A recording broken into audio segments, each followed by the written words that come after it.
രണ്ടാം LDF സർക്കാരിന്റെ 4ാം വാർഷികാഘോഷ ഭാഗമായി കാസർഗോഡ് ജില്ലാ കമ്മിറ്റി നേതൃത്വത്തിൽ കാഞ്ഞങ്ങാട്ട് വികസന വിശദീകരണ യോഗം സംഘടിപ്പിച്ചു. മുഖ്യമന്ത്രി പിണറായി വിജയൻ യോഗം ഉദ്ഘാടനം ചെയ്തു. This news sponsored by Boby Chemmanur international jewellers. കേരളത്തിലെ LDF സർക്കാരിന് വീണ്ടും തുടർഭരണ പ്രതീക്ഷയേകിക്കൊണ്ട് യുവതികളും യുവാക്കളും വയോജനങ്ങളുമടക്കം ആയിരക്കണക്കിന് ആളുകൾ പങ്കെടുത്ത റാലി അക്ഷരാർത്ഥത്തിൽ കാഞ്ഞങ്ങാട് നഗരത്തെ ജനസാഗരമാക്കി.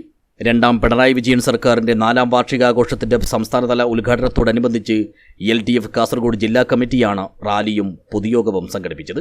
കോട്ടച്ചേരിയിലെ മലനാട് ടൂറിസ്റ്റ് ഹോമിന് സമീപമുള്ള പൊതുയോഗ നഗരിയിലേക്ക് വൈകുന്നേരം 4 മണി മുതൽ തന്നെ ജില്ലയുടെ നാനാഭാഗങ്ങളിൽ നിന്നും പാർട്ടി പ്രവർത്തകരും അനുഭാവികളും അടക്കമുള്ള ബഹുജനങ്ങൾ എത്തിയിരുന്നു. വേദിയിൽ മുഖ്യമന്ത്രി എത്തിയതോടെ പ്രവർത്തകർ മുദ്രാവാക്യ വിളികളോടെ വരവേറ്റു. മുഖ്യമന്ത്രിയെ മണ്ഡലം MLA E ചന്ദ്രശേഖരനും മന്ത്രിമാരായ K ശശീന്ദ്രനെ CH കുഞ്ഞമ്പു MLAയും K രാജനെ CPM ഏരിയ സെക്രട്ടറി K രാജ്മോഹനും രാമചന്ദ്രൻ കടത്തപ്പള്ളിയെ NCP ജില്ലാ പ്രസിഡന്റ് കരീം ചന്ദേരയും ഹാരമണിയിച്ച് സ്വീകരിച്ചു. തുടർന്ന് മുഖ്യമന്ത്രി പിണറായി വിജയൻ യോഗം ഉദ്ഘാടനം ചെയ്തു. കേരളത്തിന്റെ എല്ലാ കുടുംബങ്ങളും താല്പര്യപൂർവ്വം നോക്കുന്ന കാര്യമാണ് വിദ്യാഭ്യാസ സൗകര്യങ്ങൾ.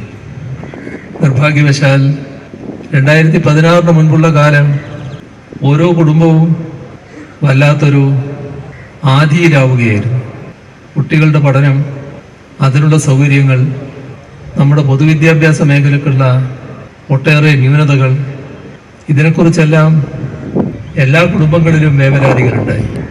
നമ്മുടെ പാഠപുസ്തകങ്ങൾ കുട്ടികൾക്ക് ലഭ്യമാക്കുന്നതിന് വേറെ പ്രയാസമൊന്നുള്ളതല്ല.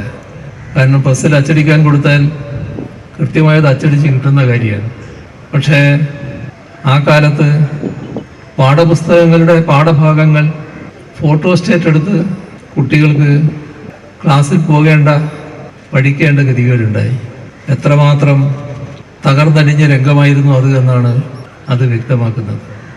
നമ്മുടെ വിദ്യാലയങ്ങൾ, പൊതുവിദ്യാഭ്യാസത്തിൻ്റെ ഭാഗമായിട്ടുള്ള വിദ്യാലയങ്ങൾ വല്ലാത്ത ദുരിതത്തിൽ, പൊട്ടിപ്പൊളിഞ്ഞ ബെഞ്ചുകൾ, വലിയ തോതിൽ അപകടാവസ്ഥയിലുള്ള പല സ്കൂൾ കെട്ടിടങ്ങൾ, എല്ലാം കൊണ്ടും ഒരു ജീർണത ബാധിച്ച അവസ്ഥ. കുട്ടികളാണെങ്കിൽ ഈ സ്കൂളിൽ പഠിക്കേണ്ട എന്ന നിലപാടിൽ രക്ഷിതാക്കളും തൻ്റെ കുട്ടി ഈ സ്കൂളിൽ പഠിക്കേണ്ട എന്ന നിലയിൽ. ചടങ്ങിൽ E ചന്ദ്രശേഖരൻ MLA അധ്യക്ഷനായി. റവന്യൂ മന്ത്രി K രാജനും ആളുകളെ അഭിസംബോധന ചെയ്തു. CPM ജില്ലാ secretary M Rajagopalan MLA, CPI ജില്ലാ സെക്രട്ടറി CP ബാബു, മുൻ MP P കരുണാകരൻ, മുൻ ജില്ലാ സെക്രട്ടറി MP ബാലകൃഷ്ണൻ മാസ്റ്റർ, മറ്റ് LDF നേതാക്കളായ P Divakaran, Kuriakose Papparambil, M Hameed Haji, VK Rameshan, PP Raju, Kaippath Krishnan Nambiar, Kareem Chandera, M Ananthan Nambiar, Suresh Puthiyadath തുടങ്ങിയവർ സംബന്ധിച്ചു. News bureau, Kanhangad.